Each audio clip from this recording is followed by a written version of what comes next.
অবশ্যই তালের বড়া।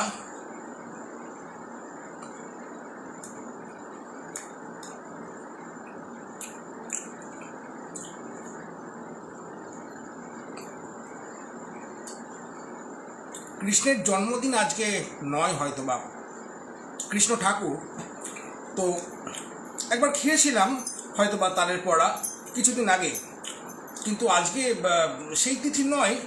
কিন্তু আজ হঠাৎই বসে গেছি তালের বড়া নিয়ে, নতুনভাবে নতুন করে।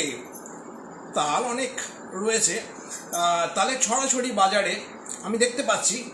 তো কেন নয় আরও একবার, না হোক বা কৃষ্ণের জন্মের তিথি।